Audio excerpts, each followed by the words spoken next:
Chapter 1. The Butcher of Blackwood. The Reichwald forest was silent, the kind of silence that spoke of impending doom. A heavy mist rolled through the trees, curling like the breath of some slumbering beast, swallowing the candlelight of the small imperial village nestled within the shadows. The villages of Blackwood were used to danger. The Reichwald was home to wolves, bandits, and worse, but nothing had prepared them for the horror that came from the trees that night. The Warherd comes, and the first sign was the distant bray of a war horn, low and guttural like the bellow of some great enraged beast. Then came the pounding of hooves against the damp earth, the creak of crude iron weapons, the scrape of bone and rusted steel. The beastmen had come.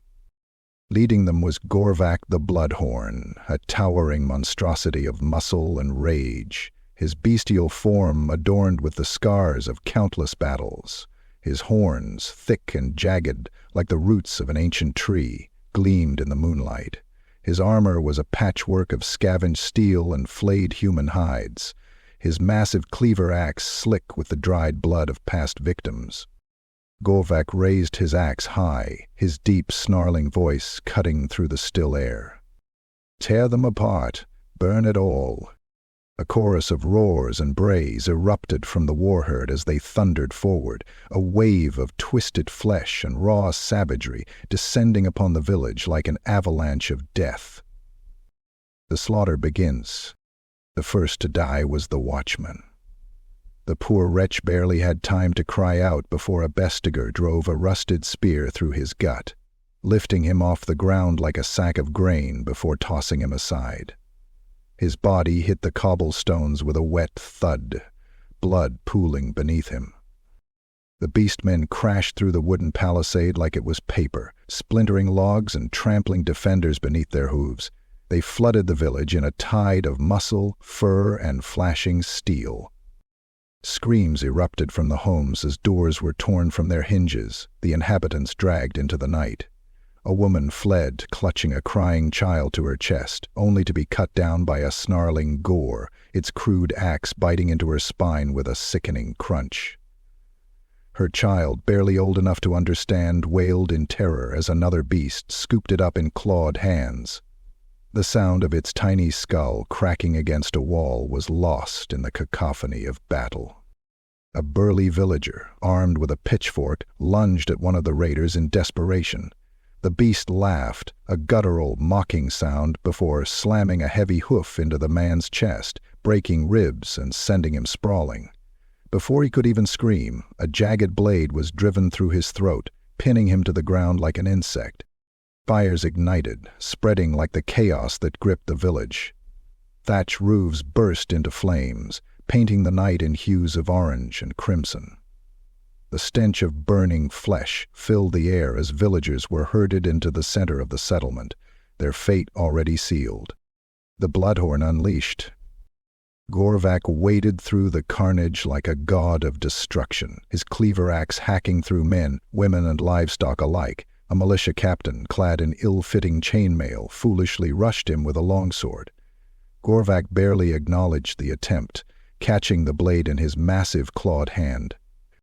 With a grin of jagged teeth, he ripped the weapon from the man's grip, twisting the steel like it was made of paper before driving his own axe into the captain's skull. The blade split the man's head clean in two, bone and brain matter spraying across the mud-soaked ground. A handful of survivors tried to flee into the woods, their terrified cries fading into the night. Gorvak let them run. The Warherd thrived on fear. Let the survivors tell tales of this night. Let them spread the legend of the Butcher of Blackwood. The relic in the ashes. The battle was over within minutes. The screams faded, replaced by the crackling of burning homes and the guttural grunts of the beastmen as they feasted on the corpses of the fallen. Gorvak stood amidst the carnage, his breath heavy, his axe dripping with warm blood. His gaze swept across the burning village, a savage satisfaction filling his chest. Then something called to him, a strange humming, deep and unnatural, barely audible above the destruction. It was not the sound of fire, nor of dying men. It was something older, something wrong. Gorvak followed the sound, his massive hooves crunching over shattered bones and splintered wood.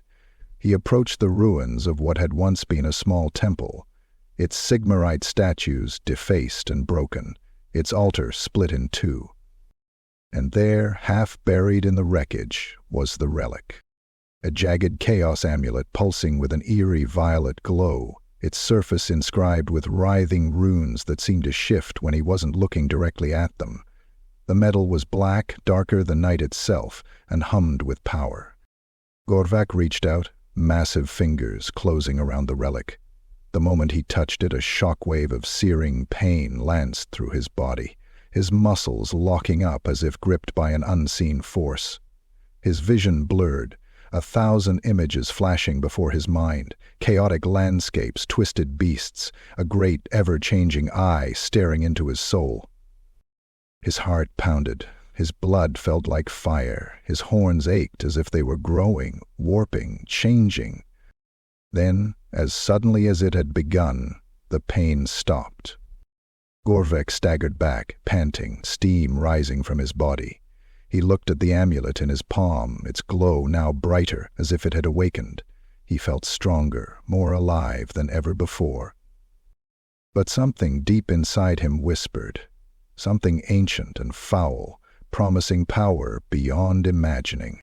For the first time in his brutal life, Gorvak felt something unfamiliar. Not fear, not doubt, but uncertainty. And then, with the Warherd feasting in the background, with the flames consuming what remained of Blackwood, Gorvak the Bloodhorn let out a deep, rumbling laugh. Chapter 2. The Call of Chaos. The fires of Blackwood still smoldered, thick plumes of black smoke curling into the night sky like the tendrils of some unseen beast. The Warherd moved through the ruins, their bellies full, their thirst for slaughter temporarily sated. Gore-soaked hooves trampled over the corpses of men, women, and children, crushing bones to dust beneath their weight. Gorvak the Bloodhorn stood apart from them, his massive form silhouetted against the glowing embers. In his clawed hand the chaos amulet pulsed with a sickly violet light. The air around it crackled with unseen energy, like a storm waiting to be unleashed. His grip tightened around the relic. He could feel something, a presence vast and unknowable, pressing against his mind like a clawed hand at his skull. It whispered in a tongue he did not recognize, yet somehow understood. The words slithered through his thoughts like eels through stagnant water. Gorvak Bloodhorn, change is upon you. A cold shudder ran through his massive frame. He did not shudder. He did not fear. And yet, a sudden spike of pain lanced through his arm. He snarled, glancing down to see the flesh beneath his fur rippling, warping like molten wax. The skin beneath darkened, veins bulging and twisting like writhing serpents. Then, as quickly as it came, the pain vanished. Gorvak flexed his fingers. His hand felt stronger, his claws sharper. Something had changed. And he wanted more. The visions began.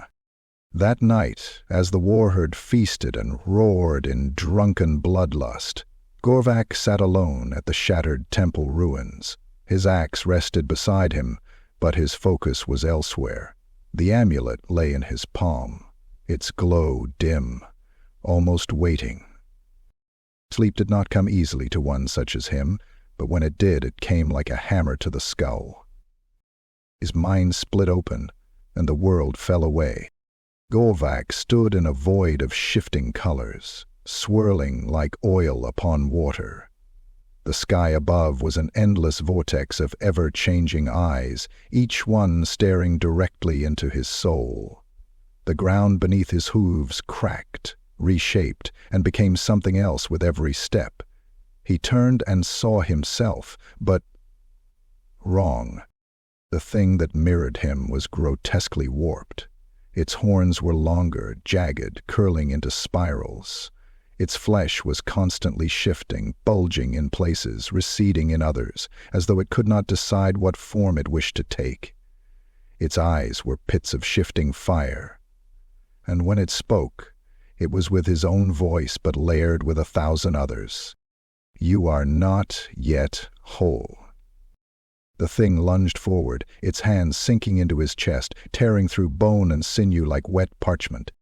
Gorvak roared, pain exploding through his body. A monster awakens. He awoke with a snarl, his vision blurred, his breath ragged. His entire body was drenched in sweat, his muscles taut with tension. Then he felt it. Beneath his fur, beneath his flesh, something moved. He growled, gripping his arm. His veins pulsed, black and swollen, writhing beneath his skin like worms beneath damp earth. His breath came in ragged gulps as he watched, horrified yet fascinated, as the flesh around his wrists split open, revealing something beneath. Bone? No. It was something else. Something harder, something stronger. And then, like a wound sealing itself, the flesh knitted back together, leaving no scar. Gorvak's breath steadied. He felt stronger. He was stronger. A savage grin split his face. This power was his. He rose to his full height, towering over the crumbling ruins, inhaling deeply. His warherd would see. They would know. He reached for his cleaver axe, gripping the haft with newfound ferocity. The metal felt lighter, his strength greater. He turned toward the heart of the war camp, where the largest of his warriors feasted upon the remains of the slaughtered villagers. It was time to test this gift. A bloody demonstration. The warherd gathered as Gorvak strode into the firelit circle. He towered over them, his eyes glinting with something new, something not of this world. The Beastlord, Karn the Ravager, was the first to rise. He was almost as large as Gorvak himself, a brutal warrior with a double-bladed axe strapped across his back and a sneer carved across his scarred face. "The warherd is victorious," Karn growled, slamming his fist against his chest. "Why do you disturb our feast, Bloodhorn?" Gorvak stepped forward. "To show you what is to come." Before Karn could respond, Gorvak struck. The motion was too fast, too fluid, unlike the raw brutality of most beastlords. His axe sang through the air, cleaving through Karn's chest like it was nothing. The Beastlord barely had time to gasp before his upper body split open, his ribs bursting outward in a grotesque flower of shattered bone and steaming entrails. The warherd stilled. Gorvak stood over Karn's corpse, his axe dripping, his breath steady. He felt no fatigue, no exhaustion, only hunger. And then, before their eyes, his wounds began to close. The minor cuts from battle, the bruises, gone. His body healed itself, leaving nothing behind but power. The warherd stared, some in awe, others in fear. A brave shaman, Malgar the Rot-Tongue, stepped forward, his long, twisted staff clutched tightly. His yellowed eyes narrowed, his voice a rasping whisper. "You have been touched, Bloodhorn." Gorvak bared his jagged teeth, his breath steaming in the night air. "I am bored." Malgar's gaze drifted toward the relic around Gorvak's neck, its violet glow pulsating, as though alive. And yet chaos does not give without taking. Gorvak snarled, his patience thin. Chaos rewards the strong. Malgar said nothing, but the warherd watched. They had seen what Gorvak had become. They had seen the power that coursed through him. But beneath the admiration, beneath the loyalty, some of them had begun to fear. And Gorvak knew it. He turned from them, gripping the relic tight, feeling its warmth, its pulse, its hunger. Whatever this power was, whatever it was, it had only just begun. Chapter 3. The First Mutation. The rake-walled forest was alive with screams. A gang of Empire scouts, armed with crossbows and blades, had stumbled upon the Warherd's fresh trail. They had hoped to track the beasts, maybe pick off a straggler. Instead, they had been caught in the open, their cries carrying through the trees as the beastmen descended upon them. The slaughter was swift, brutal, and merciless. Gorvak the Bloodhorn stood at the center of the carnage, his massive axe dripping with human entrails. His breath came slow and steady, his hooves planted firmly on the blood-soaked earth. Around him, his warherd howled their victory, feasting on the bodies of the slain, their jagged teeth ripping into raw flesh. But Gorvak was not feasting. He was changing. The burning of the eyes. It had started the night before. As he sat alone near the ruins of Blackwood, the amulet at his throat had pulsed violently, its sickly violet glow illuminating the darkness. He had felt its power coursing through him, his veins burning like molten iron. Then came the pain. It started behind his eyes, a deep throbbing sensation that pulsed in time with his heartbeat. He had gritted his fanged teeth, clutching his skull as the pressure built, threatening to burst his head open from the inside. His vision had blurred, the edges of the world twisting, dark shapes shifting in the shadows. When he finally stumbled back to the camp, the warherd had noticed. His eyes, no longer the dull yellow of a beast-man, they now burned with a vivid violet light, glowing like embers in the dark. The warherd had murmured among themselves, some in awe, others in unease. Even the brave shaman, Malgar the Rot-Tongue, had taken a step back, his gnarled staff gripping tighter in his clawed hands. And that was only the beginning, the growth of the horns. By morning, Gorvak's horns had changed. They had grown, extending outward, their jagged points curling toward the sky. They were no longer the crude, brutish horns of a beastman. They were sharper, more twisted, their edges pulsing faintly with the same violet glow that now burned in his eyes. His warherd had gathered, watching him in silence. Some knelt, recognizing the signs of blessed power. Others whispered, speaking of unnatural corruption. Gorvak ignored them. He had no need for their whispers, only power mattered. And yet, something inside him felt wrong. The uncontrollable rage. The Empire scouts had been no threat. They had been fools, stumbling blindly into the domain of the warherd. Under normal circumstances, Gorval would have let his gores tear them apart, a simple kill to sharpen their instincts. But something had shifted in him. The moment he saw them, his vision narrowed, his heartbeat thundered like a war drum. It was as if the world had turned red. With a feral roar, he had charged before his warriors could react. The first scout had barely raised his sword before Gorvak's axe shattered his ribcage, splitting him open from shoulder to hip. His body peeled apart, his insides spilling onto the dirt like wet rope. The second scout had tried to flee, but Gorvak's hooves crushed his spine before he could take more than 2 steps. The man had spasmed, fingers clawing at the ground, choking on his own blood, as Gorvak wrenched his head free from his shoulders with a single, brutal pull. By the time the warherd caught up, Gorvak was already drenched in gore, his axe buried in the twitching remains of a third man. He had kept hacking long after the body had stopped moving, his muscles moving without thought, his breathing heavy and animalistic. The warherd stared, some in admiration, some in horror. Even Gorvak himself was breathing hard, his claws flexing involuntarily, his muscles twitching. It had been too much. His rage had always been a weapon, something to wield like a blade. But this had been different. This had been mindless. The whispers of fear. That night the warherd spoke in hushed voices. Some praised their Beastlord's new power, calling it a blessing from the dark gods. They saw his glowing eyes, his twisted horns, and they rejoiced. But others, the old warriors, the ones who had seen warlords rise and fall to corruption, feared. They whispered of what happens to those who take too much from chaos.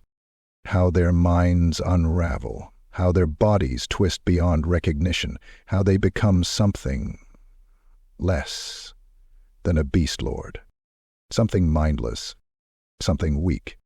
The warning of the Bray shaman.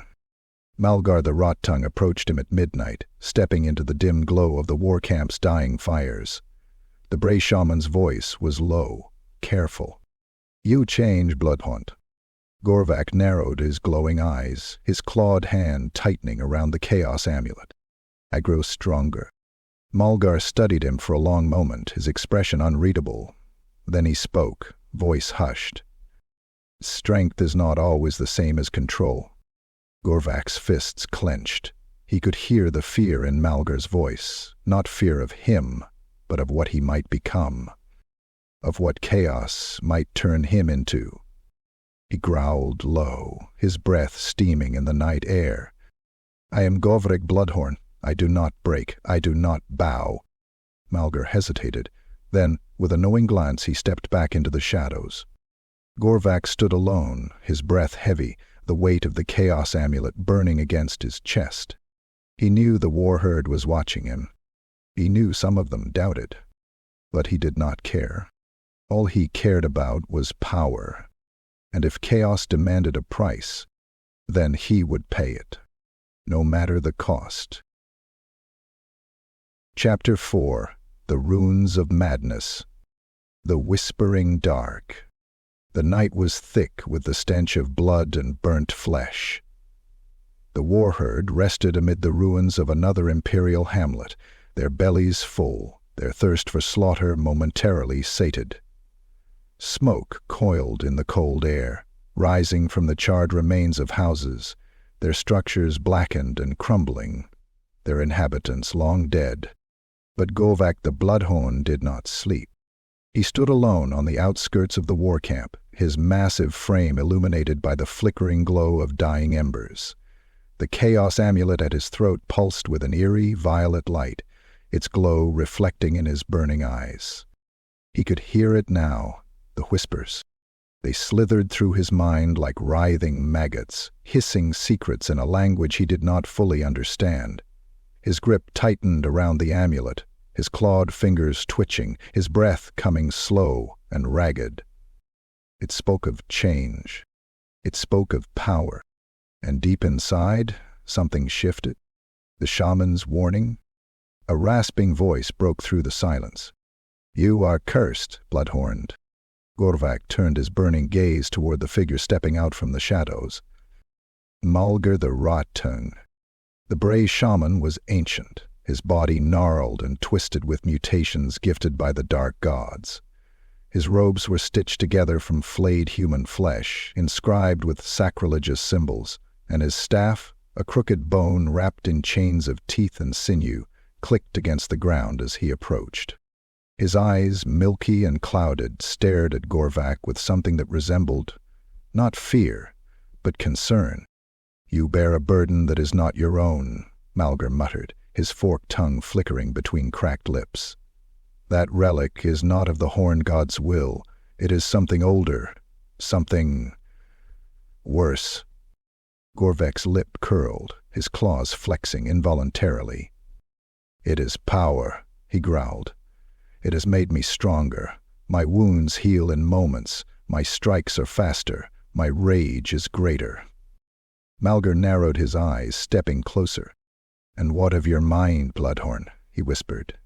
"Does it still belong to you?" Gorvak snarled, the accusation stirring something deep inside him. His hooves dug into the earth, his horns throbbing as the whispers grew louder. Malgar sighed, his clawed hand reaching toward the amulet. "Let me see it, Beastlord. Let me read the runes." The runes of chaos. With a grunt, Gorvak yanked the amulet from his neck, holding it up before the shaman. The violet glow brightened, casting twisted shadows across Malgar's scarred face. The old shaman ran his clawed fingers over the relic, his lips moving in silent incantations. The moment his skin touched the metal, his eyes widened, his body tensing as though something had reached into his chest and gripped his heart. The runes, those writhing, ever-changing symbols, shifted before his very eyes. They reformed, twisting into something else, something that should not exist in this world. And then he recognized them. His breath hitched. Tzeentch, the changer of ways, the architect of fate. This was not just some chaos trinket, some minor gift from the ruinous powers. This was a piece of the great deceiver's will, madness in the flesh. Malgar's hands trembled as he stepped back, his staff clattering to the ground. "This is no gift, Bloodhorn," he rasped, his voice hoarse with terror. "This is a trap." Gorvak's eyes flashed, his fangs bared. "A trap."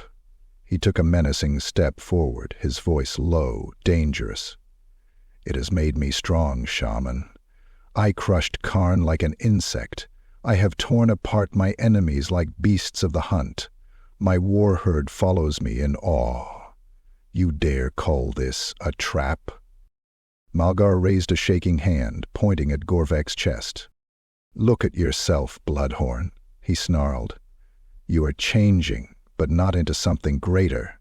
Your eyes burn like a daemon's. Your flesh twists when you are wounded. Your rage consumes you faster than you can wield it."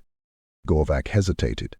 He could still feel the way his blood boiled in battle, the way his wounds sealed themselves, leaving behind no scars, only a tingling, crawling sensation beneath his skin, as though something moved within him. Malgar took another step back, his voice lowering. "You are not becoming a god, Gorvak," he muttered.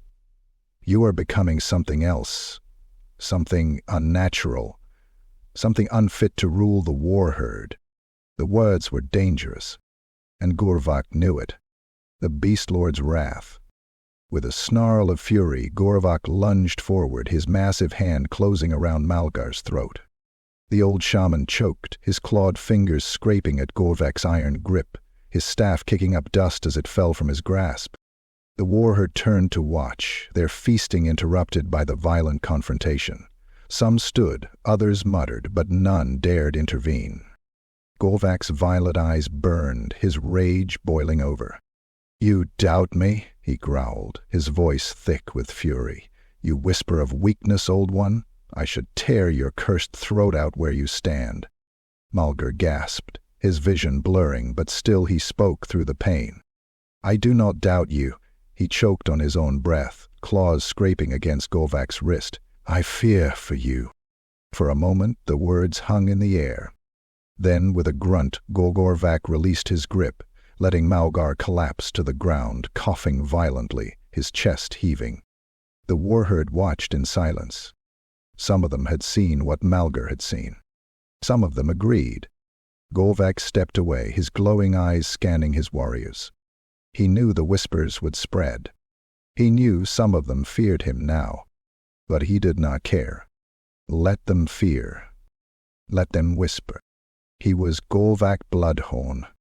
He was powerful, and if chaos demanded more of him, then he would give it freely. Chapter 5. A Stronger Warherd. The hunt begins.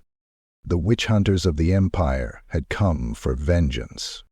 Word of the butcher of Blackwood had spread like wildfire, and the Sigmarites had answered the slaughter with their own brand of wrath. A force of 20 hardened men had been sent into the Reichwald forest, armored in blessed steel, wielding flaming torches, silvered blades, and loaded pistols. Their leader, Captain Aldrich von Kessel, was a man of unshakable faith, his long coat embroidered with holy symbols, his two-handed flambear etched with runes of purity. They hunted the beast that had defiled Sigmar's land, believing that steel and fire could cleanse the darkness. They were wrong. The warherd's wrath. The ambush came at dawn, when the mist hung thick and heavy over the forest floor. The witch hunters moved cautiously, their torches casting flickering shadows across the twisted trees. Their faith was strong, but something in the air felt wrong. A chill ran down Eldric's spine. He had fought monsters, cultists, and daemons before, but this felt different. And then the howl came. It was not human. It was deep, guttural, echoing through the trees like the call of some ancient predator. Then came the roar of hooves, the clatter of iron, the shriek of war horns, and the slaughter began. Gorvak led the charge like a living nightmare, his massive axe raised, his glowing eyes burning like twin suns. His warherd crashed into the witch hunters with unrelenting ferocity, their crude blades splitting armor, their claws ripping into flesh.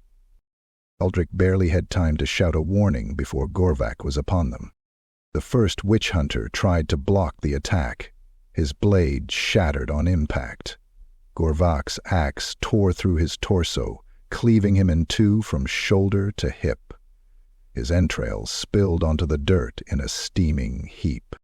A second man fired his pistol point-blank at Gorvak's chest. The bullet struck, but the Beastlord barely staggered. His flesh rippled, the wound sealing itself within seconds, leaving only blackened veins pulsating beneath his skin. Before the man could fire again, Gorvak's clawed hand closed around his skull. With a single, brutal motion, he crushed it, bone and brain exploding between his fingers like overripe fruit.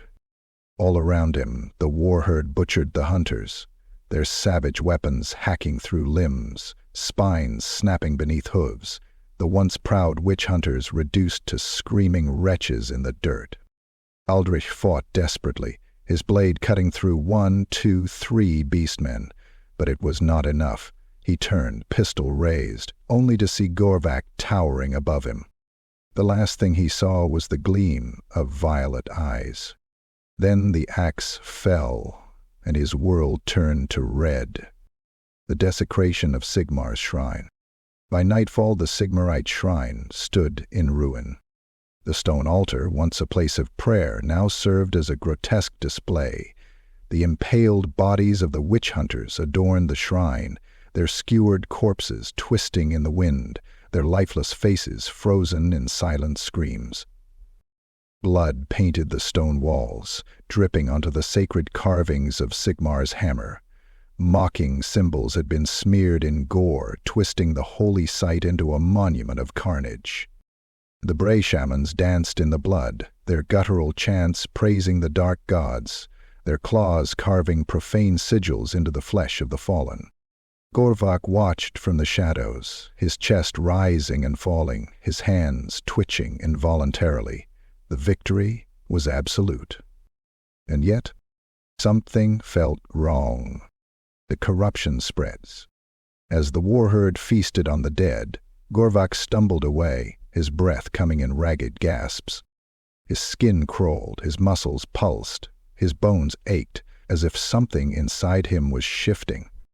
He tore off his crude armor, staring down at his own flesh, and what he saw unnerved even him. His muscles had grown thick and sinewy, but they were no longer normal. They bulged and pulsed, their shape wrong, almost as if they were moving beneath his skin, independent of his will. His veins were black, twisting like living tendrils, pulsing with an unholy light.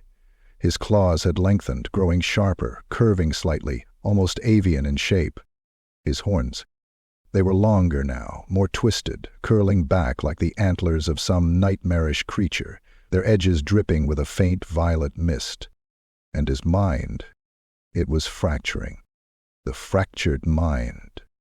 The whispers were louder now. Not just voices, shapes, visions. He saw himself, but not himself. 1,000 versions of Gorvak. Some stronger, some weaker, some laughing, some screaming, some dying. He gritted his teeth, shaking his head violently, his massive hands clawing at his skull.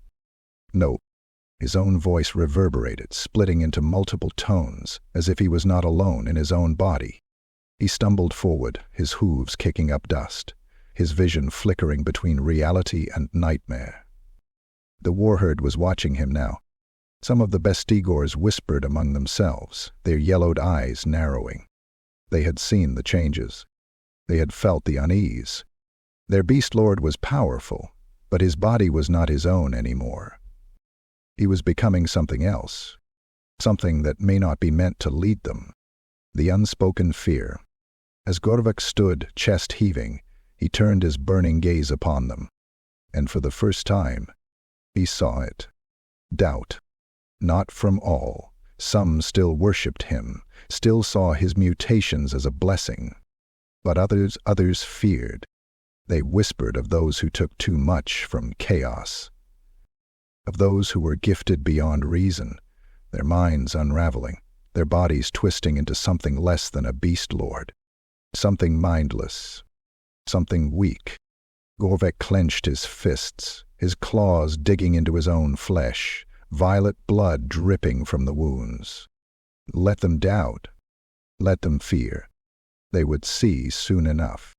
He was not weak. He was not broken.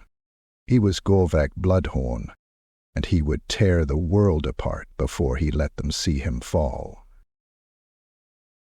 Chapter 6. Whispers of Rebellion. The unease in the Warherd. The rake-walled forest was a place of monstrous things, but even the beasts that prowled its depths sensed something was wrong. The trees, ancient and gnarled, seemed to lean away from the clearing where Gorvak's Warherd made their camp. The wind carried no birdsong, only the occasional mournful howl of some unseen predator. Within the camp the Warherd was restless. Beastmen by nature were creatures of violence, always eager for battle and slaughter, but now their murmurs carried a different tone. Doubt. Fear. They had seen what had become of their leader. His eyes burned with a violet light that never dimmed. His flesh rippled unnaturally when he moved. His horns had grown, twisted into grotesque curling spires, dripping with a faint, shimmering mist. His wounds healed too quickly, his body refusing to break as it should. He was no longer a true Beastlord. He was something else, something that should not exist. The Warherd's descent. A group of bestigors gathered near the edge of camp, their guttural voices low but urgent. These were not mere gores or ungores. These were the strongest, the most ruthless of Gorvak's warriors. They had followed him into battle after battle. But now they questioned. "He is cursed," one growled, his yellow teeth bared. "I have seen it before. The ones who take too much from chaos, they do not stay beasts. They become something else. Something weaker," another spat, kicking at the dirt. "He is faster, yes, stronger maybe, but he is losing himself. I saw him after the last battle. He clutched his head, spoke to things not there." A third Beskagor grunted, arms crossed over his scarred chest. "We follow strength. If Gorvak is weak, then another must take his place. Karn the Ravager." And then a new voice, deep, confident. "Then let the Warherd look to me." The Bestigers turned as Karn the Ravager stepped forward. He was massive, even for a Beastlord, almost equal in size to Gorvak. His form bulging with raw muscle, his black horns long and jagged. His crimson war paint was smeared across his broad chest, and his double-bladed axe, a brutal weapon looted from the corpse of an imperial knight, gleamed in the firelight. Khan was a warrior, a true beast of blood and iron, and unlike Gorvak, his flesh was still his own. His voice boomed across the Warherd. "We are not men. We do not follow kings. We do not follow lords. We follow strength." The Warherd grunted and brayed, their unease turning into something sharper. Karn turned, sweeping his axe through the air. "Gorvak was strong. Once." His voice was mocking now, filled with venom. But now, look at him. His horns have grown like a thing that is not of the herd. His eyes burn with fire not of the gods we know. He clutches at his skull, speaking to shadows. "Tell me, is this the leader of the Bloodhorn Warherd?" A murmur rippled through the ranks. Some snarled in agreement. Others were silent, uncertain. Khan grinned. He could feel it. The Warherd was on the edge, waiting for a reason to turn. And he would give them one. The challenge is issued. A deep growl rumbled from the darkness. The warherd turned as Gorvak strode forward, his heavy hooves crunching over rock and bone. He looked worse than before. His skin, once a deep leathery brown, was now darkened as if touched by some foul corruption. His veins pulsed, black and swollen beneath his flesh.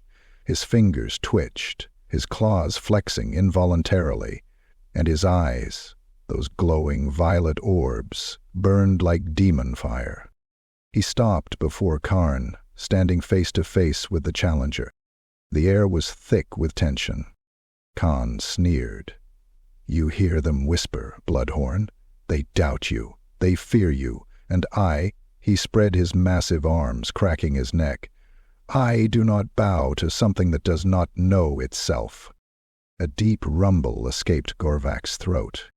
Then, slowly, he lifted his massive cleaver axe, resting it against his broad shoulder. "Then challenge me, Ravager," he snarled.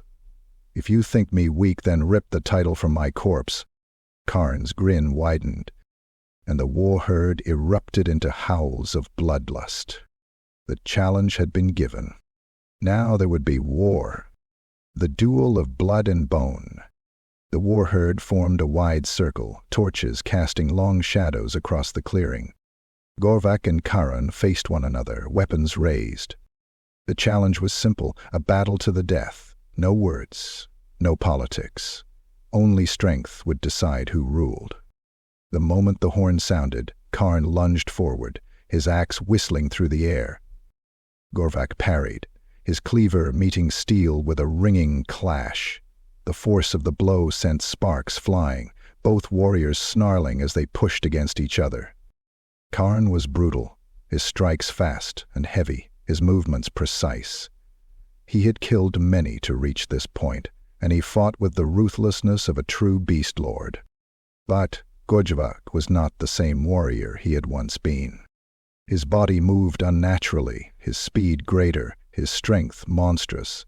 He swung his cleaver, and Karn barely dodged, the blade slicing a deep gash across his shoulder. Karn roared, bringing his axe down in a savage arc. But Gorvak was already moving. With an inhuman speed, he ducked beneath the blow, his claws slashing across Karn's face. Karn staggered, one of his eyes torn from its socket, blood gushing down his cheek. He swung wildly, but Gorvak caught his wrist, twisting hard. Bones snapped like dry twigs. Karn screamed. Gorvak grinned. With a final brutal motion, Gorvak swung his cleaver in a wide, monstrous arc, and Karn's head left his shoulders, his body collapsing in a heap, his blood painting the dirt. The warherd fell silent. Then, a chorus of roars and howls. Gorvak stood over the corpse, his breath ragged, his violet eyes burning in the darkness. The whispers would stop now. He was still their leader. But deep inside, beneath the hunger for power, he knew. He felt it. He was losing himself, and soon even he might not recognize what he had become. Chapter 7. The Blood Moon Duel. The Night of Challenge. Morsleeb, the Chaos Moon, hung low in the sky like a bloated, festering wound. Its eerie red light bathed the warherd, casting elongated shadows over the twisted trees and jagged rocks that surrounded their camp. The air was thick with the stench of sweat, blood, and old death, the anticipation of violence making every beast's breath heavy with savage hunger. This was no ordinary night. This was the rite of dominance, an ancient, brutal ritual that had determined the rule of warherds since the dawn of the beastmen. 2 leaders enter, 1 leaves, the other is devoured. Tonight, Karn the Ravager sought to challenge Gorvak for everything. A circle had been drawn in blood, a sacred arena where only the strongest would emerge victorious. Around it the warherd bellowed and howled, their cloven hooves stamping against the dirt in wild anticipation. The duel would be to the death, and Gorvak welcomed it. Karn's last stand. Karn stepped into the arena, his massive frame bristling with barely contained fury. His scarred chest heaved with deep, powerful breaths, his muscles rippling with raw brutality. His horns, black and wickedly curved, glinted in the crimson moonlight. In his hands he gripped his massive double-bladed axe, a weapon that had split open countless skulls. "You are no longer fit to lead," Karn snarled, his deep voice thick with venom. "You're changing, Bloodhorn, I can see it. We all see it." The Warherd grunted in agreement, low murmurs spreading like wildfire. Karn spat onto the blood-stained ground. "This Warherd follows the strong, and whatever you are becoming—" He rolled his massive shoulders, flexing his claws. "I will end it here." Gorvak tilted his head, his glowing violet eyes burning like twin embers. The chaos amulet at his throat pulsed, as if listening. His flesh itched. His veins pulsed beneath his skin, his bones ached with a strange, unnatural hunger. He flexed his clawed fingers and stepped forward. "Then fight, Ravager," Gorvak growled, his voice deeper than before, almost as if another voice whispered beneath his own. "And die. The duel begins." A roar split the night as Karn lunged forward, his massive axe cleaving through the air. Gorvak barely dodged, his hooves grinding against the dirt as the axe whistled past his skull, the sheer force of the swing splitting the ground. Karn was strong, perhaps even stronger than Gorvak had once been. But Gorvak was no longer just a Beastlord. He was something more. Karn pressed forward, his attacks fast and brutal, each strike meant to end the fight instantly. His axe came in savage arcs, cutting through the air like lightning, each swing fueled by years of battle-hardened experience. But Gorvak was too fast, too unnatural. He ducked, weaved, twisted, his movements fluid yet wrong, his body shifting as though it did not follow the same rules of flesh and bone anymore. The Warherd watched in awe and unease. Karn growled in frustration, shifting his grip before bringing his full strength down in a massive overhead strike. But Gorvak moved before the blow even landed. In a blur he rushed inside Karn's guard, slamming his clawed hand into the Ravager's ribs. A sickening crack filled the air as Karn's bones snapped, his body lurching sideways. The Bastiger stumbled back, his face twisted in pain, blood dripping from his mouth. He had never been hit like that before. Gorvak grinned, his jagged teeth gleaming. "Slower than I remember, Ravager," he taunted, his breath steaming in the cold night air. Karn's eyes burned with rage. With a defiant roar, he charged again. The breaking point. Karn feinted left, then struck right. His axe tore into Gorvak's shoulder, the blade biting deep, splitting muscle and fur. But the wound began to close. Before Karn's very eyes, the flesh knitted back together, sealing itself as though it had never been there. His breath caught in his throat. Gorvak turned slowly, his violet eyes glowing brighter, his horns pulsing with ethereal light. Then came the sickening sound, a wet, twisting, tearing noise. His flesh convulsed. His bones shifted beneath his skin, bulging in unnatural ways. His claws lengthened, warping into something sharper, darker. Something not of this world. His body twisted, his form growing slightly, his muscles warping as though chaos itself was remaking him in real time. The Warherd staggered back in horror. Even Karn, for all his pride and fury, froze in place. His snarl faltered. He had expected a battle for dominance, but now standing before him was not a Beastlord. It was something else, something worse, something unnatural. The end of the Ravager. Fear flickered in Karn's eyes, and Gorvak saw it. He lunged forward, his speed inhuman, his mutated claws carving through flesh and armor alike. Karn roared in pain, swinging wildly, but Gorvak was too fast. The Beastlord's clawed hand shot forward, wrapping around Karn's throat. With a monstrous snarl, he lifted the ravager into the air, his grip tightening, crushing bone and cartilage. Karn's feet kicked violently, his hands scrabbling at Gorvak's wrist, his eyes wide in panic. For the first time in his life, Karn the Ravager knew fear. Gorvak tilted his head, his burning eyes narrowing. Then, with one final flex, he ripped Karn's head from his shoulders. A fountain of blood sprayed across the dirt as the headless body collapsed, twitching violently, before going still. The Warherd stared in silence. Gorvak held the severed head aloft, black ichor dripping from his claws. His violet gaze swept over the herd, daring them to challenge him next. None did. They had followed him out of respect. Now they followed him out of fear, the horror of victory. As Gorvak stood among the corpses, the whispers grew louder. He could feel something inside him shifting, his body twisting in ways it should not. The Warherd saw it too, and for the first time he wondered how much of Gorvak Bloodhorn was left. Chapter 8. Forsaken by the herd. The stench of betrayal. The Warherd was silent. Not the silence of warriors at rest, nor of beasts lurking in the undergrowth. No, this was the silence of fear, the kind that crawled under the skin, that made even the strongest beasts tense with unease. For days they had watched their Beastlord change. They had seen his flesh pulse and shift, his veins blacken, his horns twist and extend into unnatural, curling monstrosities. They had seen how his eyes burned, no longer the wild bestial yellow of their kind, but an eldritch violet, filled with something inhuman. They had seen his bones move beneath his skin, as if chaos itself was still reshaping him, even now. And they had heard him whisper, not to them, to things that weren't there, to things they could not see. And so the whispers among the Warherd had changed.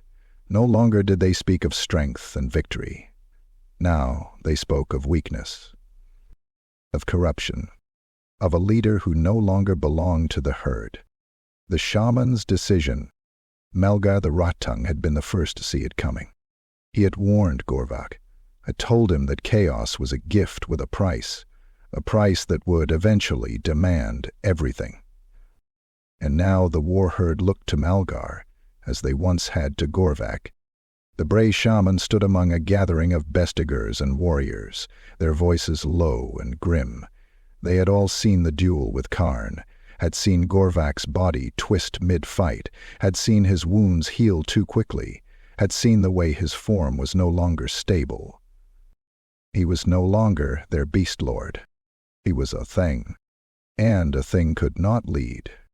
A thing could only be destroyed. "He must die," Malgar rasped, his voice like a blade dragged across stone, "before he becomes something unnatural, before the gods curse us for following a creature that should not exist." There was no argument, no debate.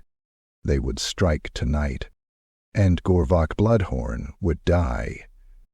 The assassination attempt.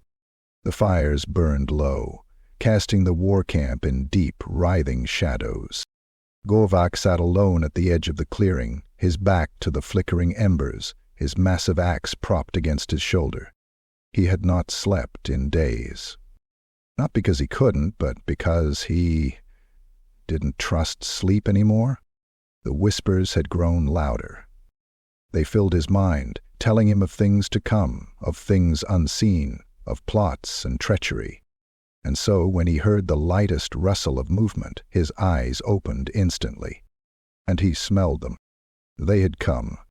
Malgar and his traitors.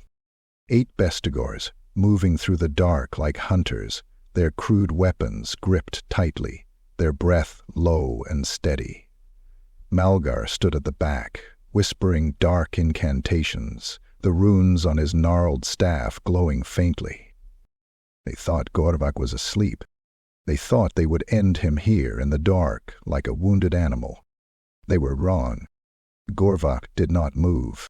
Not when the first Bestigor raised his axe. Not when the second crept closer, his blade gleaming in the moonlight. Not until the moment they struck. Then Gorvak exploded into motion. The slaughter. His massive claws shot out, snapping the throat of the first traitor before his axe even fell. A choked gurgle escaped the Bestigor's lips before Gorvak ripped his head free from his shoulders, spinal cord dangling, blood spraying in a wide arc. The second traitor lunged, swinging a rusted cleaver, but Gorvak was already moving, his body shifting with unnatural speed. His claws tore into the warrior's ribs, sinking deep before he ripped sideways, splitting the beast in half, intestines spilling onto the ground like coiled rope. The others rushed him, snarling and bellowing, but Gorvak welcomed it. His axe rose, and in one monstrous swing, he shattered the skull of the next attacker, brain matter spraying across the dirt. Another came at his back, but Gorvak twisted unnaturally, his body bending at an inhuman angle, his clawed hand shooting out and plunging into the beast's stomach. He could feel the organs twisting beneath his grip, and with a single, violent pull, he ripped them free, watching as the Bestigor collapsed, choking on his own blood. 3 left. 1 tried to flee. Gorvak let him run for 2 steps before he hurled his cleaver axe. The weapon spun through the air, catching the coward in the spine, his body folded backwards, snapping in half, before hitting the ground. Another swung a massive warhammer, aiming for Gorvak's skull. The blow landed. It should have caved his head in. Instead, his skull shifted, his bones moved, and the warhammer bounced off as if striking rubbery flesh. The traitor's eyes widened in horror. Gorvak grinned, and then he ripped the fool's arms from his sockets, leaving him writhing in agony before he stomped his skull into the mud. Only 1 remained. Malgar. The death of Malgar. The Bray shaman trembled, backing away slowly. Gorvak breathed heavily, his veins pulsating, his claws slick with gore. The whispers were screaming now, laughing, taunting. He loomed over Malgar, his violet eyes burning brighter than ever. You are no longer Beastlord," Malgar stammered, his forked tongue flickering. "You are forsaken. The Warherd will not follow you." Gorvak's grin widened. "Then they will fear me." With a single motion, he seized Malgar by the throat and lifted him high into the air. The old shaman gasped, claws scraping against Gorvak's grip, eyes wide in panic. And then Gorvak began to squeeze. He could feel bones crack beneath his fingers. He could see Malgar's eyes bulge, his body thrashing, kicking. Then, with a sickening crunch, Gorvak crushed Malgar's windpipe, his lifeless body falling limp in his grasp. He tossed the corpse aside, turning back toward the Warherd. But they were gone. They had fled into the trees, leaving only the corpses of the fallen behind. For the first time in his life, Gorvak stood alone, forsaken, no longer a leader, no longer a warlord, only a beast abandoned by his kind. And as the chaos moon shone down upon him, he laughed, a deep, hollow, monstrous sound. For if his warherd would not follow him, then he would tear apart the world alone. Chapter 9. The Burning of the Herdstone. The Night of Wrath. The air was thick with smoke. Not the comforting, familiar smoke of a raided village, but something darker, fouler, filled with wrath. The ancient herdstone of the Bloodhorn Warherd loomed in the heart of their old camp, towering over the ruins of bone altars and ritual pyres. It had stood for generations, a monolith of war and bloodshed, adorned with carved symbols of the ruinous powers, drenched in the dried gore of countless sacrifices. It had been the heart of the Warherd, their connection to the dark gods, the symbol of their power and unity. Now it would burn. Gorvak the Bloodhorn stood before it, alone. His massive chest heaved, his burning violet eyes locked onto the stone, his fingers clenching and unclenching at his sides. The Warherd had abandoned him. They had betrayed him, turned against him in fear, whispering of his unnatural form, his uncontrollable rage, and the whispers of chaos seeping into his bones. They had tried to kill him in his sleep. They had failed, and now he would make them pay. With a deep guttural snarl, he raised his axe, the massive cleaver gleaming in the firelight. The amulet at his throat pulsed like a second heartbeat, its glow reflecting in his twisted, blackened veins. Tonight, the Warherd's legacy would be undone. Tonight, he would erase their past. The desecration of the herdstone. Gorvak moved like a beast possessed, his massive hooves pounding against the dirt as he strode toward the herdstone. His claws flexed, his breath came in ragged bursts, and his body twitched with barely restrained fury. The Warherd had left in haste, but not all had gone far. A group of bestigors, those too proud or too stubborn to flee, had remained near the sacred site, watching in growing horror as their former lord approached. One of them, a hulking warrior with ritual scars carved across his chest, stepped forward, his axe raised in challenge. "Bloodhorn, stop!" he bellowed, stamping his hoof into the earth. "What you do is blasphemy. The gods will strike you down for this." Gorvak didn't slow his pace. The Bestigar hesitated, but his pride forced him forward. He never got the chance to swing. Gorvak's clawed hand shot out, seizing the warrior's horned skull in his iron grip. With a sickening crack, he lifted the struggling Bestigor off the ground, his powerful muscles bulging with inhuman strength. The others watched in silence, too afraid to interfere. The Bestigar choked, kicked, struggling against the unnatural force crushing his skull. Then, with a single, brutal squeeze, Gorvak caved in the beast's head, his claws sinking through bone and brain, warm blood gushing between his fingers. He flung the corpse aside like a broken doll, his violet eyes burning as he turned to the others. "Flee, or burn with your false gods." They ran, every last one of them, and Gorvak, unchallenged, strode forward to finish what he had come to do. The fire of damnation. He tore through the sacred totems, ripping down sigils, shattering bone relics, and defiling the altars with his own spilled blood. Then he raised his axe high and brought it down upon the herdstone. The impact split the night, a sound like thunder crashing through the heavens, stone shattering, a deep crack spreading through the towering monolith. The runes flickered, the ground shook, the sky darkened. Something howled in the distance. And then he lit the fire. He reached for the sacrificial pyres still smoldering from the last offering, and with one violent heave he hurled them onto the herdstone's broken surface.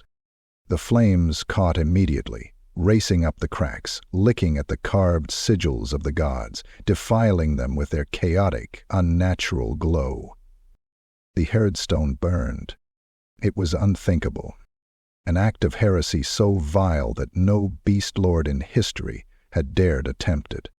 The Warherd, those who had fled, those who had hidden in the trees, watched from the shadows, their fear turning to horror as the symbol of their entire existence crumbled into fire and ruin. They heard the howls of the gods, carried on the wind like the wailing of tortured spirits. They saw Gorvak standing before the flames, his twisted form bathed in violet light, his flesh still shifting, his eyes burning with something unholy. And they knew the truth. He was no longer one of them. He was no longer a Beastlord. He was a monster, and the gods were watching. The Warherd scatters. One by one, the survivors turned and fled. They did not stop. They did not look back. They ran from the burning ruins, from the horror of what they had witnessed, from the curse that now followed Gorvak like a shadow. They knew the gods would never forgive this. Divine retribution would come, and when it did, they did not want to be caught in its path. Within minutes the Warherd was gone, scattered into the wilds, their once proud army reduced to nothing. And Gorvak was alone. He stood among the flames, his massive chest rising and falling, his clawed hands twitching, his mind fracturing beneath the weight of what he had done. He had won, but he had also lost everything. The Warherd was gone. The legacy of the Bloodhorns had been erased, and the whispers, once distant, now screamed inside his skull. You are not finished. You're only beginning. Your purpose is greater than them. Gorvak's laughter broke the silence, deep, guttural, filled with something more than madness, something far worse. He had burned the old gods from his soul. Now he would forge a new path, one of blood, ruin, and transformation. And when the time came, the old world would burn with him. Chapter 10. The Lord of Change's Gift. The Dream of the Doomed. Gorvak lay alone in the depths of the Reichwald, his massive body slumped against a ruined stone pillar, all that remained of some long-forgotten civilization. His muscles ached, his bones burned, and his skin crawled like something alive beneath it. His Warherd was gone, his legacy reduced to ash, the herdstone shattered, forsaken by his own kind. And still the whispers did not stop. They coiled in his mind, slithering tendrils of sound, speaking in tongues both alien and familiar.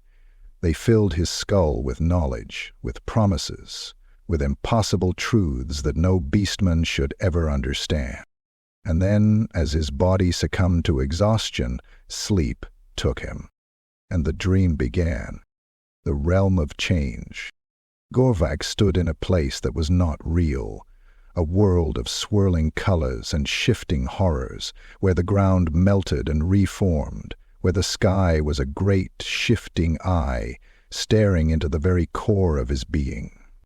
A place where time twisted, where logic was meaningless, where the air itself whispered secrets that shattered the mind.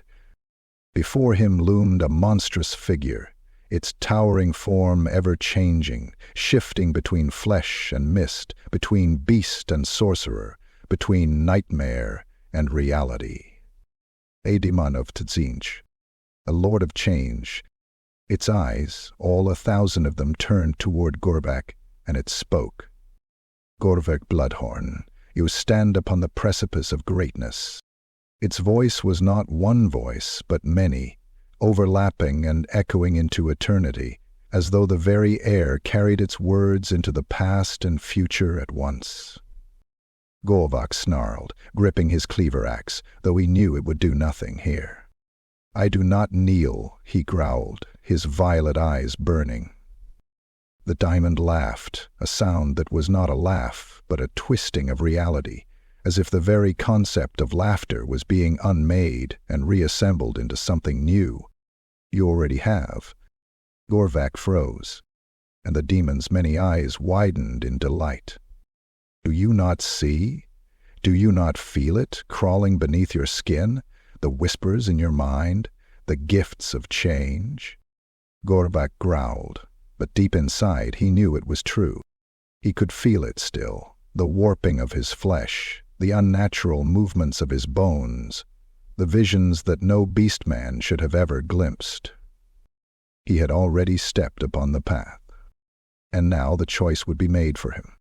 The choice. The demon extended one of its many hands, fingers long and impossibly thin, curling like smoke. You have come far, it murmured. You have burned the past away. You have embraced power beyond your kind's feeble understanding. But now, you stand at the crossroads. A great door appeared before Gorvak, twisting and writhing, its surface covered in pulsing flesh and shifting runes. One half of the door was smooth, dark, infinite, leading into a void of madness and ruin. The other half was golden and burning, wreathed in arcane flame, leading to something higher, something grander. 2 paths lay before you, the demon continued, its form shifting, its beak splitting into a fanged grin. You can reject this power, allow it to consume you fully, until you are nothing but writhing flesh, a chaos spawn, doomed to mindless existence, a plaything of the gods. The black door pulsed, and Gorvak felt the horror within it. He saw other Beastlords, warriors greater than he, now reduced to slithering, gibbering husks, their forms twisted beyond recognition, their minds lost in an endless spiral of madness. His claws clenched. "No," he snarled. The demon laughed, its form growing taller, its wings unfurling. "Or," it purred, tilting its head, its voice low and hungry. "You can embrace change fully. You can become something more." The golden door blazed, and Gorvak saw a vision of himself, but different. A champion of Tzeentch, no longer bound by the weaknesses of flesh, his body reshaped, perfected, clad in runes of power, his arms wreathed in arcane flame, his mind expanded beyond mortal understanding. A Lord of Change's chosen warrior. A beast no longer, a god in the making. The demon leaned closer, whispering directly into Gorvak's mind. "Embrace the change, Bloodhorn. Shed your past. Take your rightful place among the champions of fate." Gorvak's breath came slow and ragged. His muscles tensed. He felt the weight of destiny upon him, and he made his choice. The ascension begins. Gorvak reached forward, placing one massive clawed hand upon the golden door of change. The moment his fingers touched it, pain ripped through his body. Not pain, transformation. His veins boiled, his flesh rippled, his bones cracked and reshaped.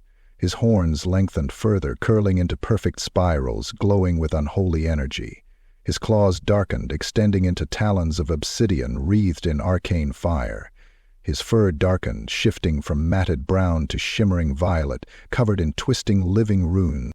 His mind opened, and suddenly he understood. He saw the patterns of fate, the endless strings of destiny, the countless possibilities that stretched before him. He was no longer just Gorvak Bloodhorn.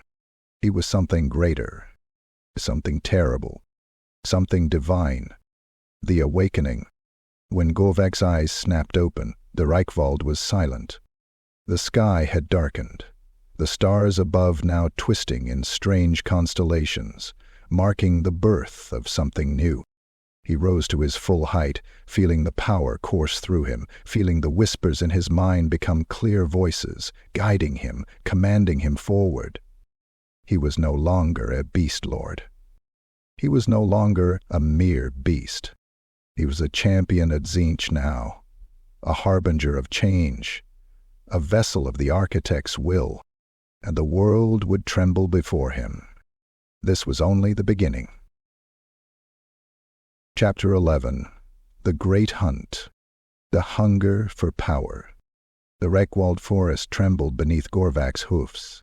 He moved like a storm of ruin, his towering form wreathed in violet fire, his twisted horns gleaming under the pale, sickly light of Morasleib. His once matted fur had darkened to an unnatural hue, his clawed hands crackling with energy no beast should wield. He was no longer merely flesh and blood. He was a thing of chaos, reshaped by the will of Tzeentch himself. And he was hungry, not for food, nor for flesh, but for strength.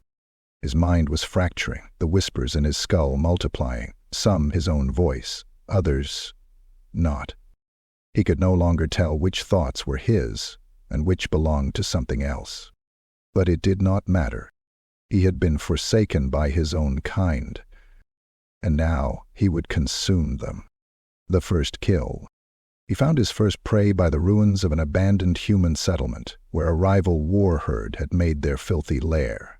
Their leader was Thark the Hornbreaker, a bestiger turned Beastlord who had once mocked Gorvak before his transformation. Thark had grown bold, claiming Gorvak's former warriors, taking in those who had fled the burning of the herdstone. Now Gorvak would take everything from him. He did not announce his arrival. He did not issue a challenge. He simply walked into the heart of the Warherd's camp, and when the first Bestigor raised his voice in alarm, Gorvak ripped out his throat with his bare hands. The others barely had time to react before the slaughter began. The Warherd's doom? Gorvak moved like a beast possessed, his mutated body shifting unnaturally, allowing him to strike faster, stronger than even the mightiest of the Bestigors. One lunged at him, swinging a rusted greatsword, but Gorvak caught the blade mid-air, his claws melting the steel in his grip before punching through the warrior's skull, his talons bursting through the back of his head. Another came from behind, roaring as he drove a spear into Gorvak's back. But Gorvak did not fall. Instead, he turned his head fully around, his neck twisting like a serpent's, his glowing violet eyes boring into the traitor's soul. The Bestigor froze in horror, his hands trembling on the shaft of his weapon, and Gorvak laughed. It was not a beast's laugh, nor a mortal's. It was wrong, layered with voices, a sound that should not exist in the world of men and beasts. He grabbed the spear's shaft, yanked the Bestigor forward, and sank his claws into the warrior's chest, tearing him open from gut to throat, his organs spilling onto the dirt. By the time Gorvak reached Thark's tent, the Warherd was in ruin, the remaining warriors fleeing in terror, leaving their so-called Beastlord to face his doom alone. The consumption of Thark. Thark stood his ground, gripping his great axe, his eyes burning with hatred and fear. "You are no longer a warlord," he spat, his muscles tensed for battle. "You are a curse, a mistake. The gods will unmake you." Gorvak grinned. "Then let them try." They clashed in a storm of steel and fury, Thark fighting with desperation, Gorvak with inevitability. Blades struck, flesh tore, bones splintered, and in the end, Gorvak stood victorious, his clawed foot pressed against Thark's chest, pinning him to the ground. The defeated Beastlord snarled, spitting blood, trying to lift his weapon one last time. But Gorvak simply grabbed his skull in both hands and wrenched it clean off his shoulders. A fountain of gore erupted, the headless corpse convulsing, its lifeblood soaking the dirt. Gorvak lifted the severed head, gazing into its lifeless eyes. And then he bit into the flesh, his fangs sinking deep, tearing into muscle and brain matter, devouring the heart of his enemy. And in that moment, he felt it. A rush of power, an unnatural surge of strength, as if the very essence of Thark's might was now his to command. His mutations pulsed, his veins darkened, his body twisted. And he laughed again, louder this time, as his flesh warped and reformed, as his bones cracked and grew, as he became something greater still. The voices in the dark. The great hunt had begun. Over the next days, weeks, months, Gorvak hunted. He tracked down every rival warherd, every Beastlord, every Bestigor who once called themselves his equal. And he ripped their hearts from their chests, consuming their essence, growing stronger, his body shifting further from what it once was. His mind, however, his mind was breaking. He could no longer tell which voice was his own. He heard Thark's laughter in his ears when he slept. He saw Malgar's rotting face whispering warnings in the trees. He felt Karn's hands gripping his throat, though Karn had been dead for so long now. And beneath it all, the deepest voice, the one that had been with him since he had touched the Chaos amulet, the voice that guided him, the voice that was not his own. It spoke of fate. It spoke of destiny. It spoke of his final ascension. Gorvak did not fear it any more. He had left fear behind, along with his warherd, his past, his mortality. Now there was only the hunt, only the blood, the power, the glory of the ever-changing path. And one day soon the world would know his name again. Not as Gorvak Bloodhorn, not as a mere Beastlord, but as something more, something divine, something that even the Chaos gods themselves would fear. Chapter 12. The Ruinous Path. The Edge of Madness. Gorvak no longer dreamed. Sleep was a distant memory, lost beneath the waves of writhing whispers, the endless cacophony of voices gnawing at the remains of his mind. His thoughts twisted, fragmented into 1,000 overlapping echoes, some his own, some belonging to things that should not exist. He had become more than a Beastlord. He had slaughtered warherds, devoured champions, and bathed in the blood of his own kind. But with every victory, with every feast, with every mutated corpse left in his wake, he felt himself slipping further from what he once was. His flesh was no longer stable. His veins pulsed with raw chaos, his bones shifted beneath his skin, his horns extended further into cruel, curling spires that dripped with violet mist. His eyes no longer saw the world as others did. They saw paths that led to 1,000 futures, most ending in blood and ruin. And yet, he had no purpose. His warherd was gone, his revenge complete, his old god silent. For the first time he felt something that was not rage, nor hunger, nor ambition. It was emptiness, and he would not tolerate it. The gathering of the broken. Through the twisted paths of the Drakvald and the Reichwald, through ruined temples, blasted wastelands, and forgotten war camps, Gorvak sought out the Forsaken. No longer did he seek the strongest bestiggers, the fiercest warriors. He no longer desired unity, nor kinship, nor the traditions of the beastmen. Now he sought only the broken and the lost, those who, like him, had been cast aside by their own kind, those who had embraced chaos so deeply that they no longer belonged to the world they had once known. And he found them, mutants, their bodies twisted beyond recognition, shunned by the warherds they once called kin. Some crawled on extra limbs, others bore grotesque, bulbous growths, their eyes filled with desperate madness. Forsaken, once mighty chaos warriors who had taken too much from their gods, their forms now shifting nightmares, their jaws split in unnatural ways, their arms elongated into grotesque clawed appendages. Chaos-touched beasts, things that should have been gores or bestigors but had grown into something else. Things that spoke in guttural, corrupted tongues, things that could barely think, barely speak, but only slaughter. Gorvak gathered them all. He became their prophet, their lord, their god in flesh. He gave them no laws, only a command. Kill, take, burn, follow me. And they did. They worshipped him not as a leader, but as a force of destruction, an unholy storm given flesh. But the madness in their ranks was absolute.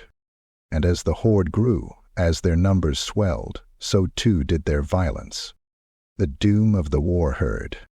There was no purpose to Gorvak's new warherd. No goal, no glorious conquest, no raids against the weak Imperials. Only violence for violence's sake.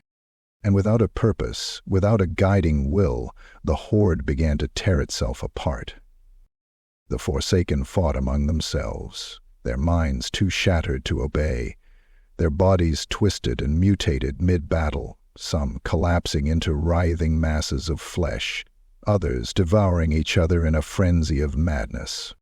The mutants grew jealous of each other's forms, murdering their own in the hopes that the favor of the dark gods would pass to them instead. The chaos-touched beasts roamed unchecked, killing anything in their path, too consumed by bloodlust to be tamed. And even among those who still obeyed Gorvak, the whispers of treachery began once more. They had no empire to raid, no Sigmarite temples to burn, no civilization to destroy. They only had each other, and so they feasted upon themselves. The warherd turned inward, their hunger unquenchable, their insanity absolute, and Gorvak stood among them, watching it all unfold. The fractured mind. The whispers were louder now. They mocked him, they taunted him, they told him he was a failure. that his warherd was a joke, that he had become nothing but a beast with no purpose, a creature unworthy of the power gifted to him. They whispered of paths untaken, of futures abandoned, of destinies lost in the tides of time. And then, beneath the whispers, came another voice. A deeper voice, a familiar one. It was his own voice, but not the voice of Gorvak Bloodhorn the Beastlord, not the voice of the Butcher of Blackwood, not the voice of the chaos-infused warlord who had crushed all who opposed him. No, this voice was older, deeper, monstrous. It spoke not with rage, nor ambition, nor hunger.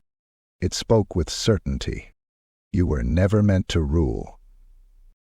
Gorvak staggered, his clawed hands gripping his skull, his eyes flashing with violet flame. You were meant to serve. The words reverberated inside him, twisting, seeping into the very core of his being. His warherd was dying. His mind was cracking. His body was still changing, and the gods were not finished with him yet. Gorvak roared into the night, his bellow shaking the trees, the sound of a beast consumed by something far greater than itself. And for the first time, he knew true fear. Because for all his strength, for all his power, for all his violence and slaughter, he was still not the master of his own fate, and soon the gods would come to collect what was owed. Chapter 13. The Judgment of Tzeentch. The Night of Omens.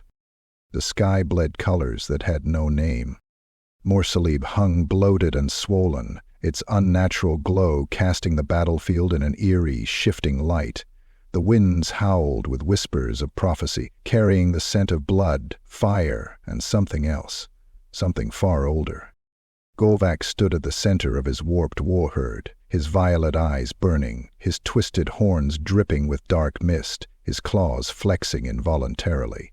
His body no longer felt entirely his own. His veins bulged, pulsing with power that threatened to consume him. Before him, stretched across the darkened plain, was an army of Norscan chaos marauders, their armor drenched in blood and filth, their war banners fluttering under the malevolent sky. They had come seeking glory, seeking sacrifice, seeking a claim to the favor of the dark gods. They had come to kill Gorvak, to prove themselves stronger. They did not know that tonight was not merely a battle. Tonight, the gods would judge. Would Gorvak ascend beyond mortality? Or would he be broken, reduced to a mindless spawn, writhing in the mud like an insect crushed beneath the wheels of fate? The answer would come in blood, and the gods were watching. The clash of beasts and men. The first horns blared, deep and primal, echoing across the battlefield.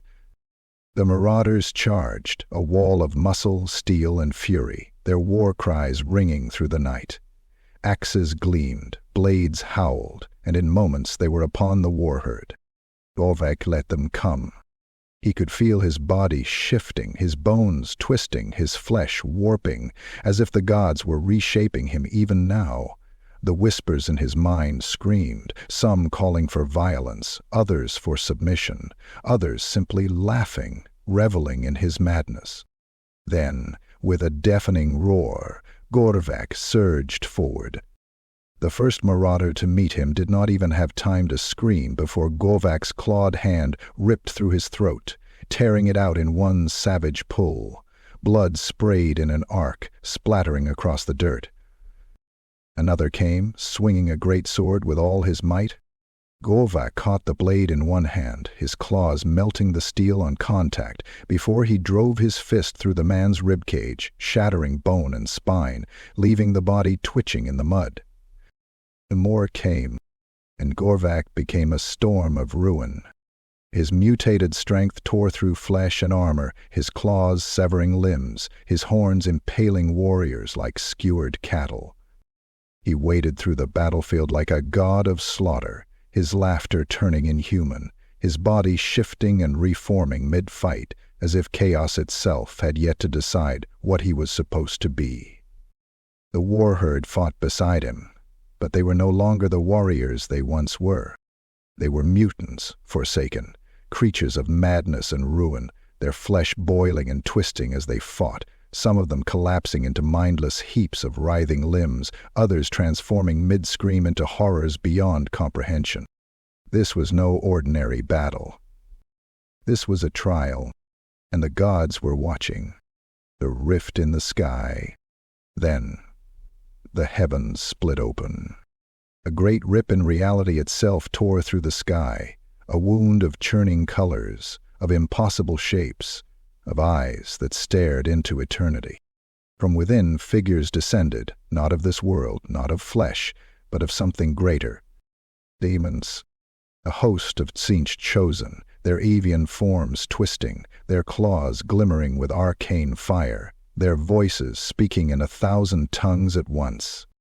At their center, towering over all, was a lord of change, a being of pure sorcery, its many eyes peering through time, its feathered wings unfurling, its beak parting in what might have been a smile or a sneer, or something beyond mortal understanding. It spoke, and though it only uttered a single word, its voice resounded through Gorvak's soul. The battlefield stopped. The Warherd, the marauders, the dying, the wounded, all froze, trapped in the gaze of the demons, their fates hanging by a thread. And Gorvak understood. He had fought, he had bled, he had defied mortality itself. But now he was no longer the one in control. This was the judgment of the gods. Would they make him a Daemon Prince, a being of eternal power, a warrior of Tzeentch's endless schemes?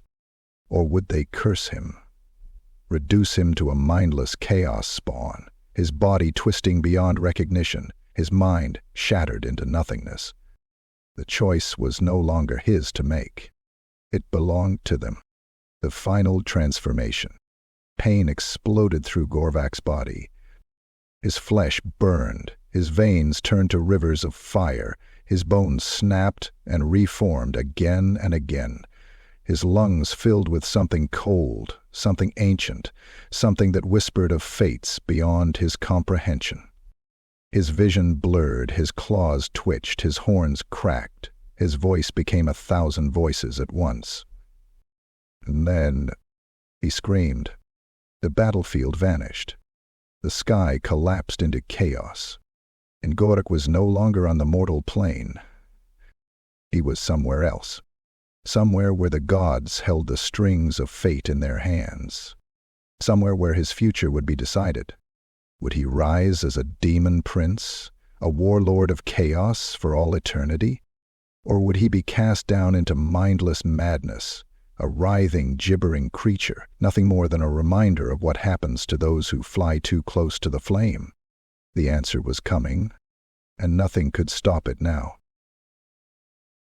Chapter 14. A Monster Unleashed. The moment of decision. The sky was fire. The battlefield was frozen in time. Warriors of both chaos and beast held in unnatural stasis, their battle halted by the arrival of the demonic host.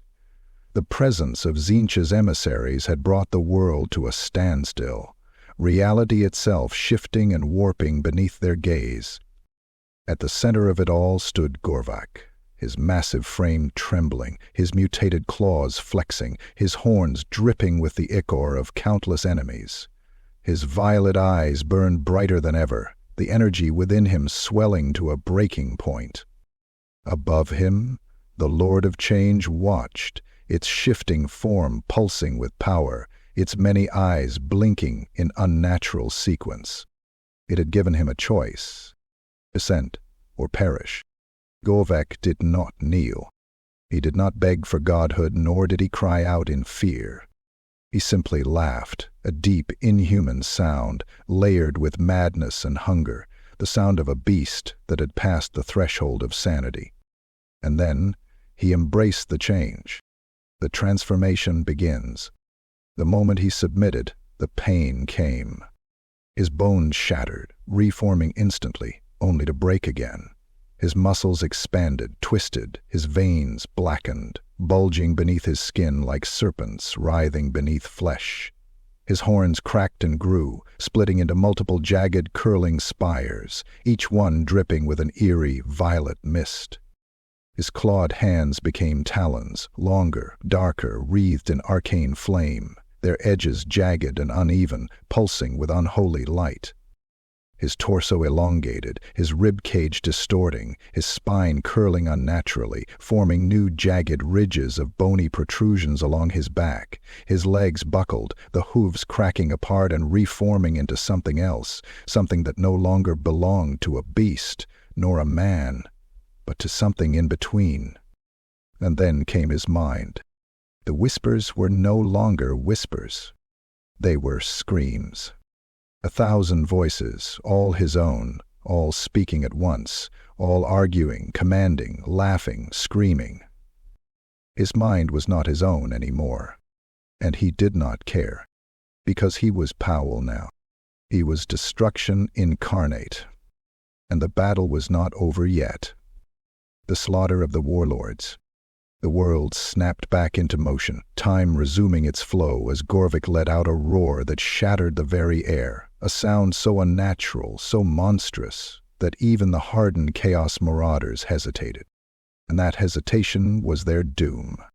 Gorvak moved before they could react, faster than sight, a blur of violet energy and clawed brutality. The first warlord, Bjorn the Iron Hand, a massive Norskan champion, clad in spiked armor, wielding a mighty war axe blessed by Khorne himself, barely had time to lift his weapon before Gorvak's talons slashed through his chestplate like paper, ripping his ribs open, his organs spilling onto the dirt. Bjorn staggered, still alive, his blood steaming, his mind unable to comprehend the wound, until Gorvak tore out his throat with his teeth, snapping his spine in half, his head lolling to one side as his corpse collapsed in a heap of steaming gore. The second warlord, Vargash the Flayer, saw his ally fall and lunged forward, his barbed whip curling through the air, his dagger poised for a killing strike. But Gorvak caught the whip mid-swing, his clawed hand melting the leather, then yanked Vargash forward, pulling him so close that their faces nearly touched.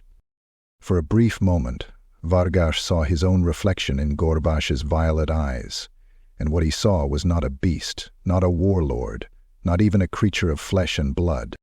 What he saw was something endless, something that should not exist.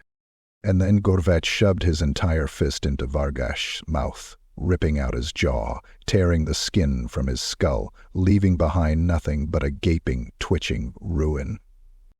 The third warlord, Hrodgar the Ever-Wethful, a chosen of Tzeentch, clad in enchanted robes, wielding a staff of immense power, tried to summon a spell, his lips moving in incantation, his hands glowing with sorcerous light.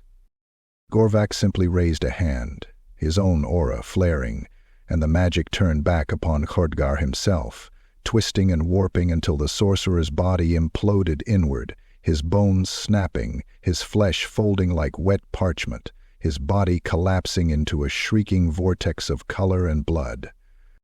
The warlords were dead. The battlefield was his. But something was wrong. The final mutation.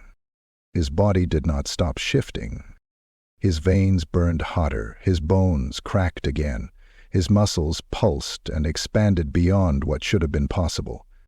And his mind was gone.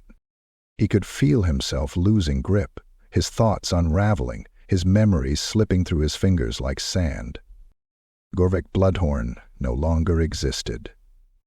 There was only change.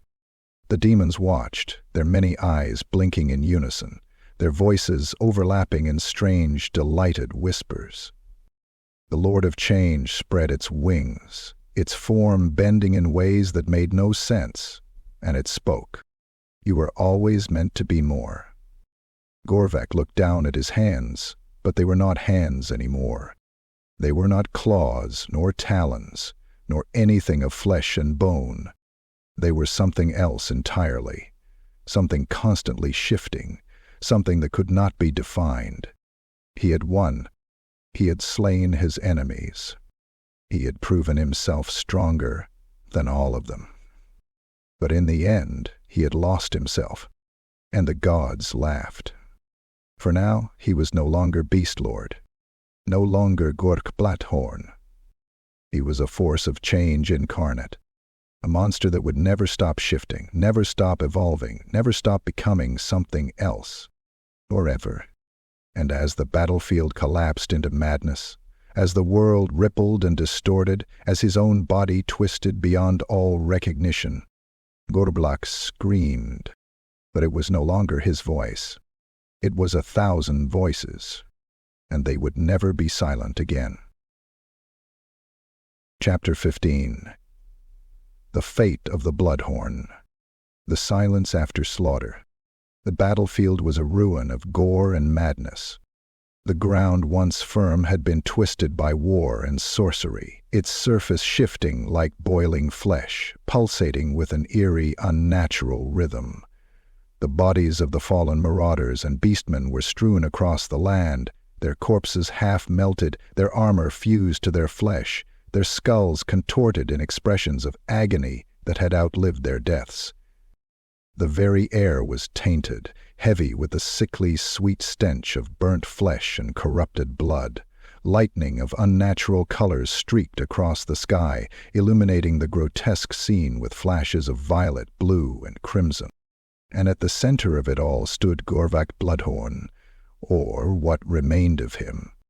His massive frame twitched and convulsed, his form refusing to settle, his body breaking apart and reforming in ways that defied reason. His flesh rippled, as if something beneath his skin was trying to escape. His veins pulsed like living tendrils, and his horns twisted and curled into endless spirals, dripping with arcane.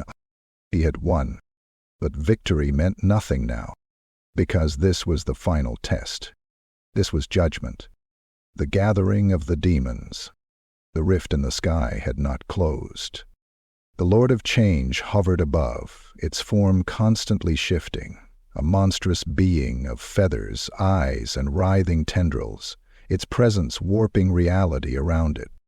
Around the battlefield, lesser demons of Tzeentch gathered, their avian faces twisted in amusement, their clawed hands weaving symbols of prophecy into the air, their laughter a discordant chorus of madness and joy. They were here for one reason: to witness what Gorvak would become. Would he be exalted, or would he be discarded? The last transformation. Pain struck like a divine hammer, driving Gorvak to his knees. His form convulsed, his skin stretching, warping, his mind screaming against the tide of change. His claws raked against his own flesh, but his body did not bleed. Instead, new limbs grew where he tore away the old, his form becoming something monstrous, something that even he did not understand. His thoughts shattered, breaking into 1,000 pieces, each one whispering a different reality, a different truth, a different fate. He could feel his soul being weighed. He could feel Tzeentch watching, the god of change, the great architect of fate, the endless schemer, the one who laughs at destiny.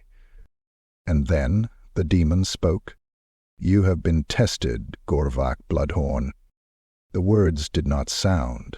They manifested, slithering into his thoughts like liquid fire, coiling around his mind, sinking deep into his very being. You have burned your past. You have slaughtered your kin. You have given yourself wholly to the changer of ways. And now, the final piece falls into place.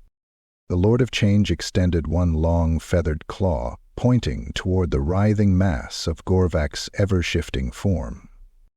And in that moment, fate decided. Fate won. The ascension of Gorvak, Daemon Prince of Tzeentch. A surge of impossible power erupted through Gorvak's body. The pain vanished. The voices in his head unified, no longer a chaotic chorus, but a clear, resounding command. Rise. And so he did. His body solidified, shifting into something beyond mortal comprehension. His twisted mutations refined, reshaped into a form worthy of eternity. His claws became talons of pure warp energy, his horns burning with violet flame, his eyes now twin, endless voids of knowledge and power. His back split open, great feathered wings bursting forth, casting a shadow over the battlefield. His roar became a song of madness, a declaration of his new existence, a sound that caused those who heard it to weep, laugh, and scream all at once. The demons of Tzeentch bowed before him, their cackling laughter now songs of praise. The Lord of Change nodded. "You are no longer Gorvak Bloodhorn, you are something greater." The sky shattered, the battlefield erupted in warp energy. The followers of chaos who still lived fell to their knees, their minds breaking under the sheer weight of his presence. And with a final beat of his massive wings, Gorvak ascended, leading a host of horrors, ready to bring the gift of change to all things, to twist reality itself in the name of his new master. He was no longer a beast. He was no longer a warlord. He was a Daemon Prince of Tzeentch, and the old world would tremble at his coming. Fate, too, the fall into chaos, spawnhood. Something went wrong. Gorvak screamed, his bones snapping, his muscles tearing apart and regrowing, his limbs warping into unnatural shapes. The power was too much. He had given himself too freely, without thought, without understanding. He had embraced the gift of change, but he had never been meant to wield it. His mind cracked, his thoughts dissolved, his memories burned away like mist in the sun. He had no name anymore. He had no self. His body swelled grotesquely, too many arms, too many legs, his mouths multiplying, his eyes blinking in random places, his screams turning to gibbering howls. The warping would never end. He would shift forever, trapped in a nightmare of endless mutation, a thing that was neither beast, nor daemon, nor mortal. A chaos spawn. The demons of Tzeentch laughed, their joy cruel and mocking. The Lord of Change tilted its head, its many eyes filled with amusement. Ah, how fate twists! And then, without a second glance, it turned away. Gorvak collapsed, his new form writhing, mindless, shapeless, his body oozing and reforming, splitting apart and congealing into grotesque shapes. His fate was sealed. He would be a plaything of chaos forever. No longer a warrior, no longer a warlord, no longer anything at all. The judgment is past. The battle was over. The gods had decided.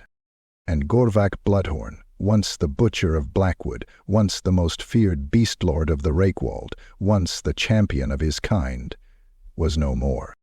Whether he rose to the heavens as a Daemon Prince or fell into writhing insanity as a chaos spawn, his story had ended in blood, fire, and change. And Tzeentch, the architect of fate, the great schemer, laughed, for all things had gone exactly as planned.